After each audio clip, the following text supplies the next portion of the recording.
Welcome to Ecommerce Revamped, where we break down the hottest trends, insider tips, and strategies shaping the future of e-commerce. Powered by Miva, the engine behind seamless online stores. Now here's your host, Rob Stanley. Hey everyone, welcome to another episode of Ecommerce Revamped. I'm Rob Stanley, your host, and today we got a really special one. This is a very interesting subject. A lot of people I think ignore this, and that's their branding regarding your product or maybe your company, depending on if you're a product or a service.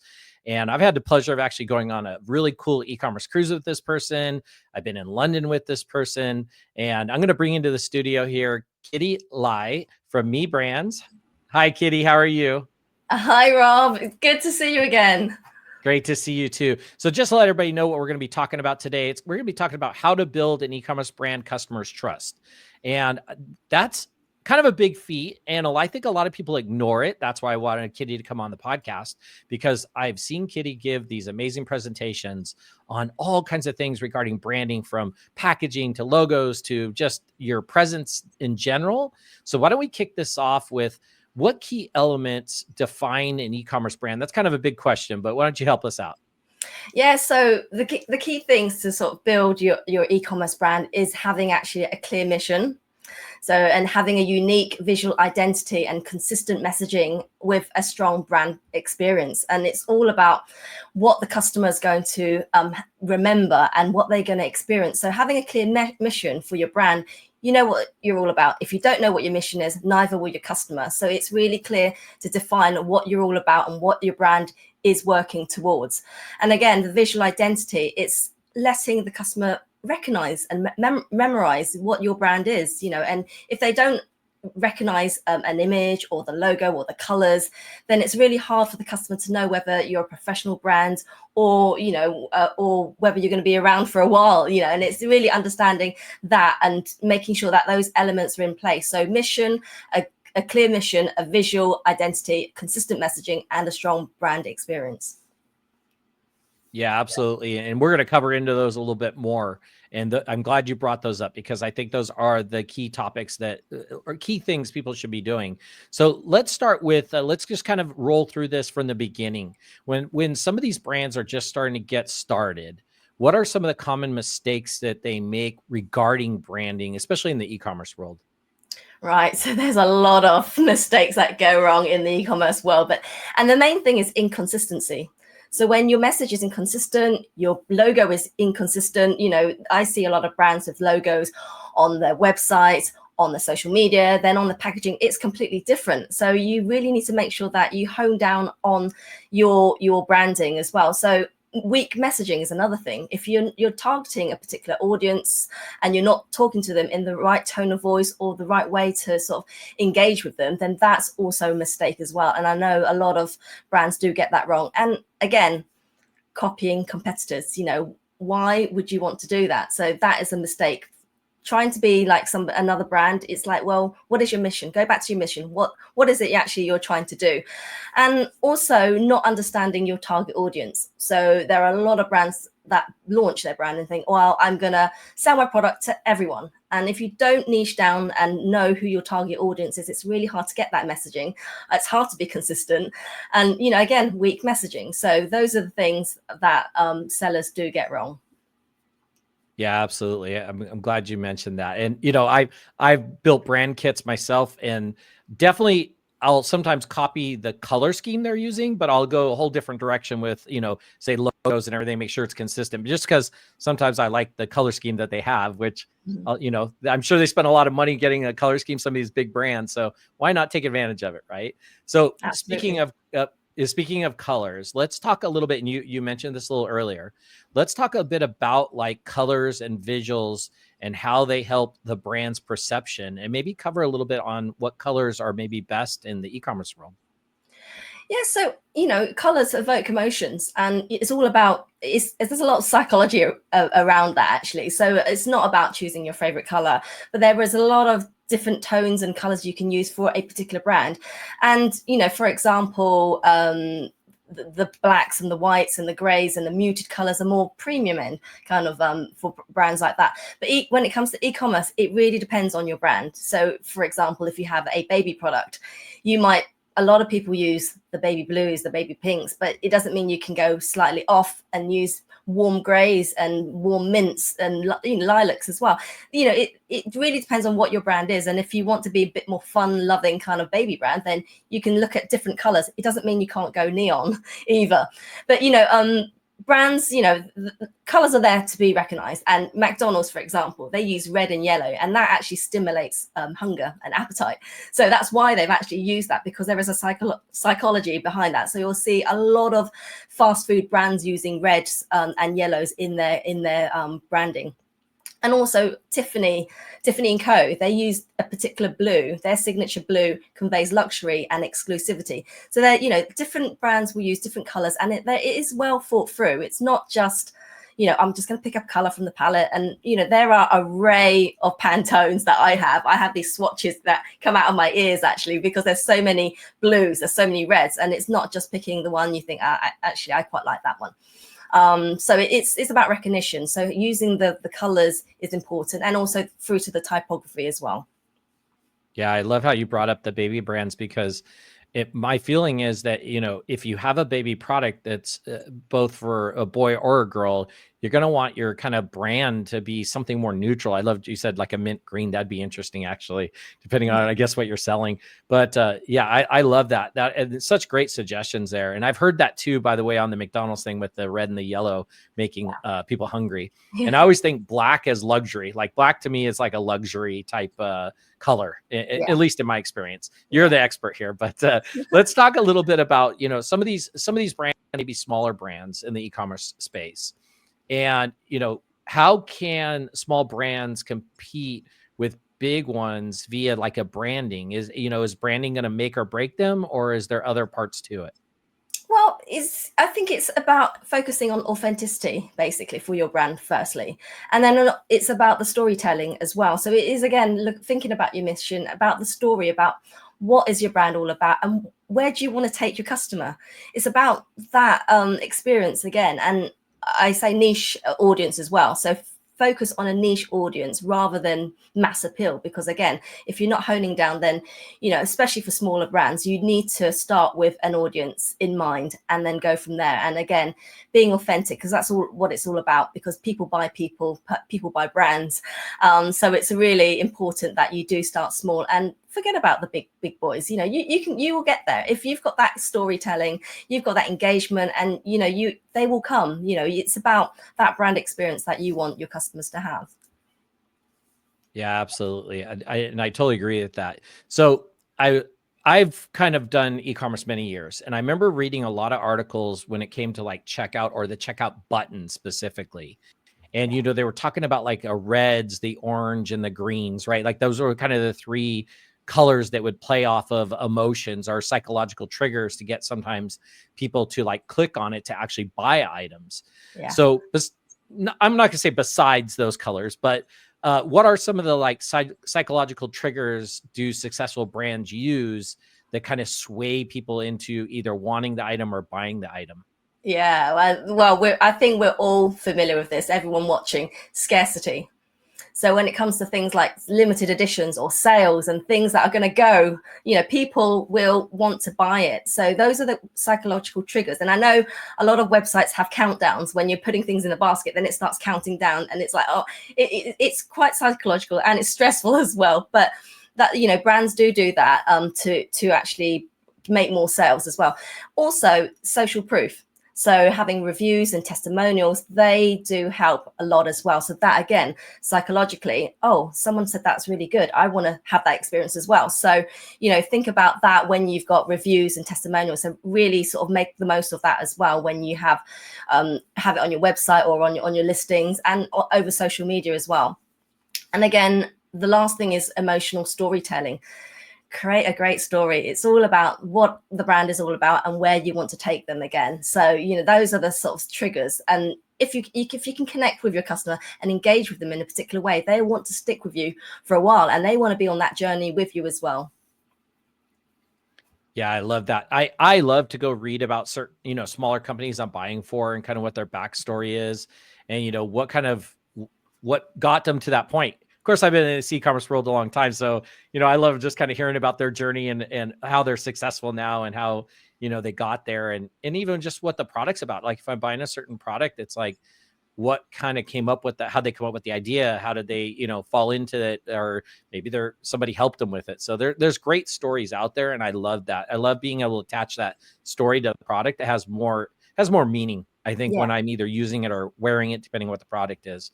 So listen, we're going to take a quick break, but when we come back, I want to talk to Kitty a little bit about how does branding influence conversion rates? And that is a big subject. And that's going to be one that people are going to want to hold on and listen to. So we'll be back right after this commercial break. Need an e-commerce platform that's as ambitious as you are? Miva empowers your business with seamless design, top-tier features, and the flexibility to scale. For serious growth and a better online experience, it's got to be Miva. Visit miva.com/podcast and start building success today. Yeah, so head on over to miva.com/podcast. We have lots of free downloadables, how-tos, tips, all kinds of really cool ebook type stuff over there. So be sure to check that out. So once again, I'm on with Kitty from Me Brand, and we're talking about how to build an e-commerce brand customers trust. And just before the break, I gave a kind of an interesting question we're going to throw to Kitty here, and that is, how does branding influence conversion rate? Kitty, tell us how it influences it. So, right. So a cohesive professional brand builds credibility and increases perceived value. So that's going to lead to higher sales. So, for example, Apple's minimalist packaging and branding, that creates a premium perception. So, they can justify higher prices as well. And that will increase customer trust as well. So people trust them. They love the product. They know the story. And again, it's all about the perceived value. And, I think being consistent, cohesive across every touch point as well, whatever you do with branding, the packaging and the social media, the marketing, it all sort of impacts, everything, the conversion rate. So I think definitely think about the cohesive professional credibility, the perceived value as well. And, I think that will definitely help customers buy into your brand. Yeah, and I'm kind of curious. You've probably seen this happen. When it comes to rebranding, have you seen that to be a more positive thing or a negative thing as far as like their sales maybe, or the way that they're seen?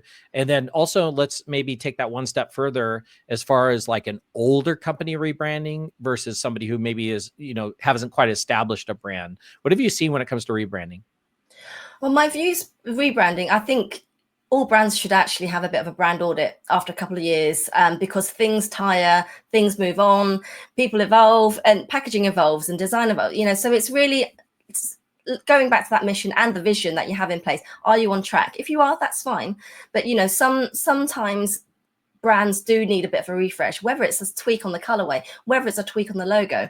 And I generally don't say rebrand. I kind of say a bit of a refresh, or, so it's kind of tweaking things. You're not changing everything. You're not changing your target audience, but, it's being clear to your customer as well if you are changing certain things and actually having a rebrand. Rebranding is thinking the whole thing all over again. So I would say you're not having a rebrand. You're having a bit of a refresh. Yeah, that's a great answer. And I definitely appreciate you responding to that, because that could get, I love the refresh word, by the way. So that's awesome.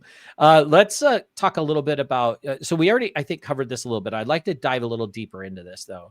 And that's regarding brands maintaining that consistency across platforms. And I'd like you to touch a little bit on packaging. Because I think that's a big subject that people just kind of brown box, move on type of thing. And tell us a little bit more about that. Okay, so having packaging consistent across different platforms, I think, well, firstly, it's about the product and whether you need packaging or not. And again, it depends on your product. So actually, Rob, I don't have any problem about brown packaging, because actually you can make that look really nice. So it really depends. If you have a brown packaging, you can make it, you can print on the brown box, you can actually have stickers, you can dress it up in a particular way that it does no longer looks basic or boring. And I think there's so many things you can do. And I think the perception is from customers is that, while it's a brown box, it's boring.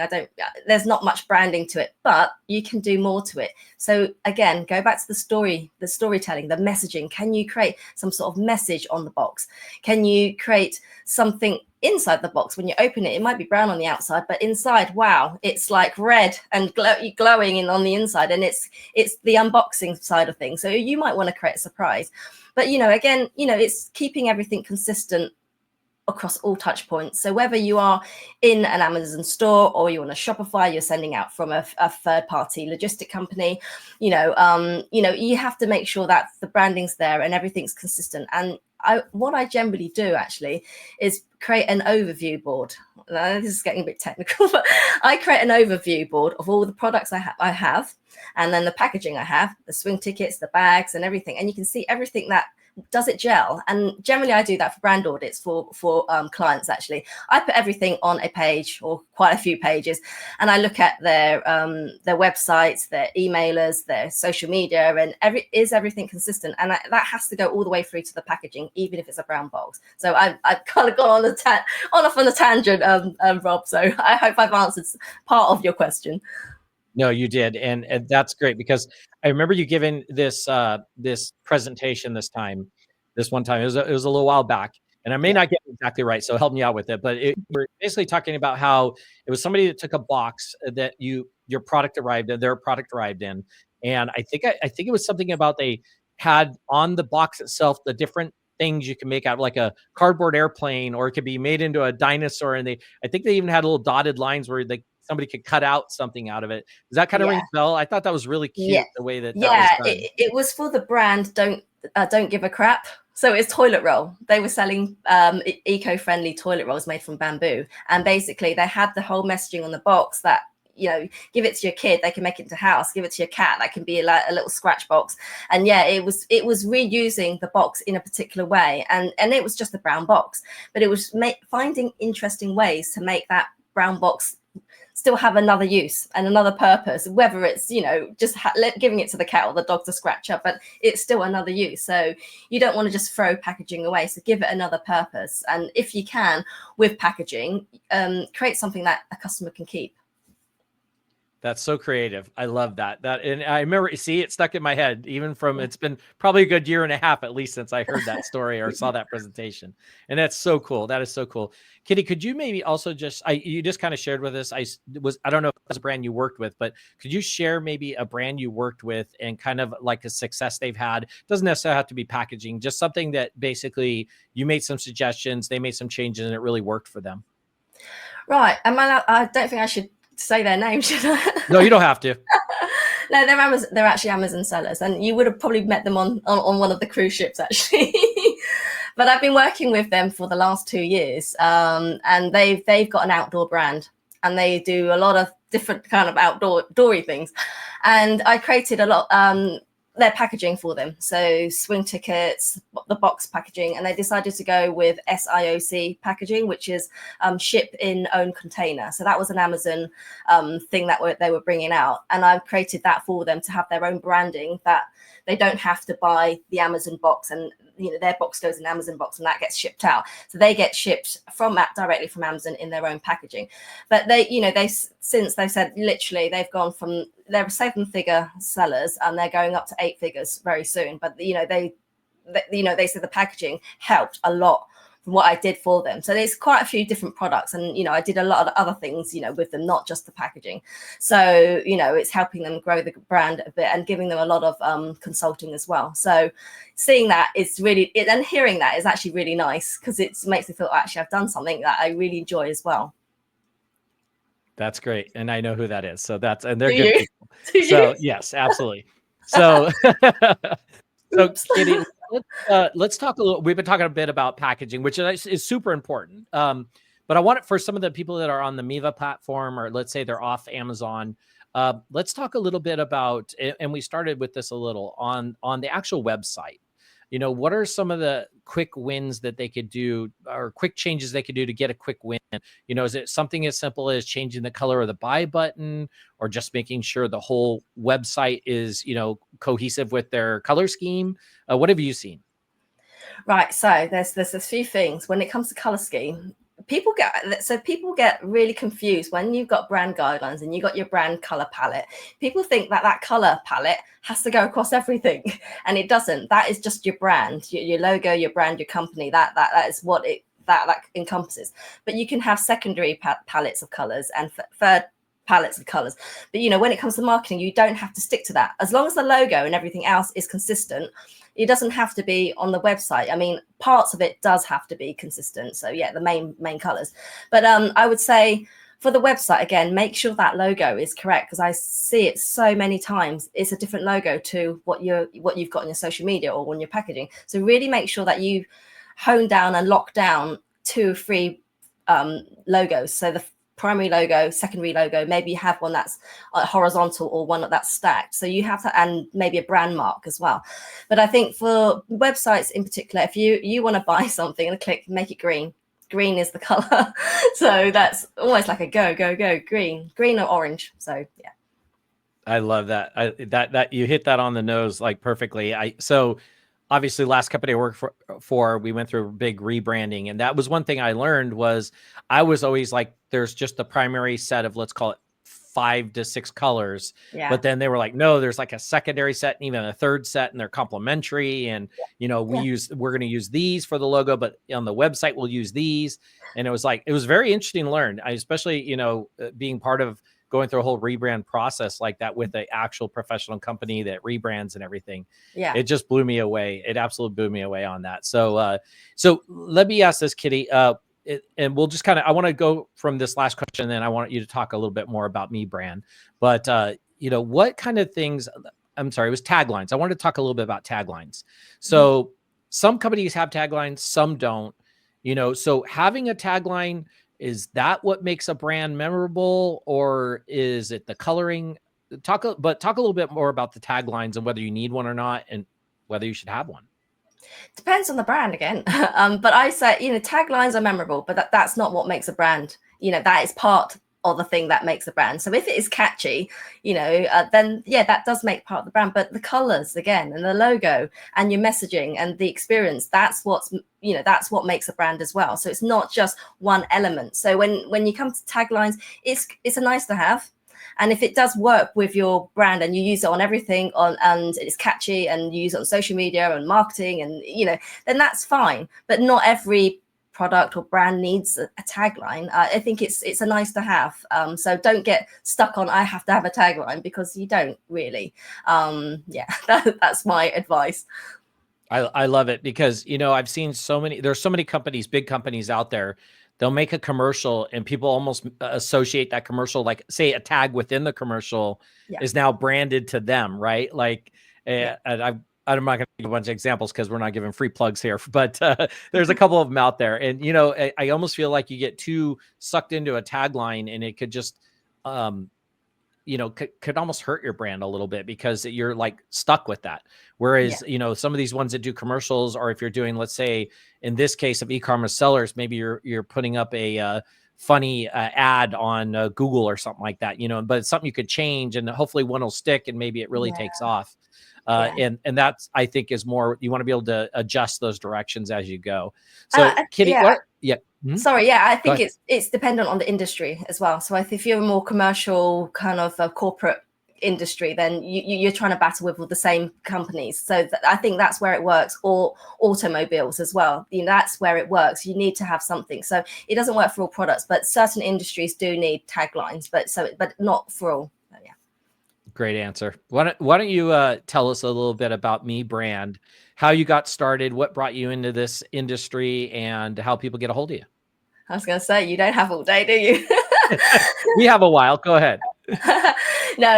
So my background is in graphic design. I went to university, and I came out fresh from university wanting to do graphic design, and I ended up in a design agency in London, and London is where I wanted to work, and then I ended up fast forward in a retail brand called Ted Baker. So I actually worked as a designer all the way up to managing 8 designers in the team.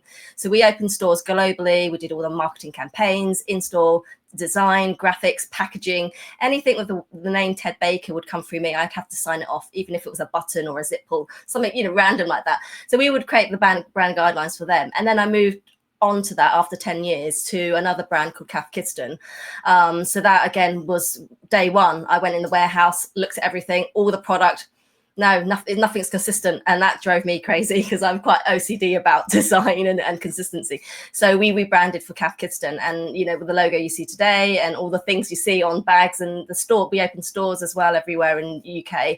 I see my designs around everywhere, and I was there to do a job and to actually create all the packaging for her as well. And I subsequently worked with Apple actually whilst I was working with Cath Kidston. So we had a lot of products that had to go into Apple stores. So I worked with the Apple teams in terms of getting things consistent and making sure that guidelines would work with them. And then fast forward, I did an Amazon course and decided to sell on Amazon. So I do actually understand about Amazon. I launched an organic baby brand products. And I no longer do that because I actually love designing, and it was the whole sourcing and the whole creating of a product and launching was what excites me. And so that's what I do now. So I've been doing Me Brand for the last 6-7 years, and helping online businesses and commercial businesses as well, on their branding, packaging. So lots of things, as well as I do photo shoots and art direct as well, but my main bread and butter is graphic design for packaging and branding. So yeah, that's Excellent. what we are. Excellent. Yeah. And so Kitty, why don't you tell everybody, if anybody's interested in reaching out to you, or they want to learn more about you, or get a hold of you and maybe for some design advice or packaging advice, how do they reach out to you? Yeah, so you can reach out on the email. It's info@mebranddesign.com, or the website mebranddesign.com, and you will find me there. And if you want to find us on social media, the links are on the actual website as well. Absolutely. So for those who are listening, Me Brand Design. So it's MEBRANDDESIGN.com, mebranddesign.com. So be sure to head on over there. And then it's info@mebranddesign.com if you want to email Kitty. Kitty, always great having you on. I know we could have went on a lot longer. Let me tell you, there's a lot of stuff that you and I could definitely cover, but I want everybody to just get kind of the tip of the iceberg of what Kitty is capable of doing, what she's done, how she understands the e-commerce industry, packaging, branding, just absolutely amazing at what she does, and always enjoy having her on. And thank you, Kitty, so much for coming on. And I appreciate you being on the podcast like always. And everybody, please reach out to mebranddesign.com and check it out. And Kitty, thank you. And we'll see you on the next episode. Oh, thank you so much, Rob. It's been an absolute pleasure speaking to you. Thank you. Thanks for tuning in to Ecommerce Revamped. Ready to take your e-commerce business to the next level? Visit Miva.com for the tools to build seamless online stores and unforgettable customer experiences. Until next time, keep your carts full and your customers happy.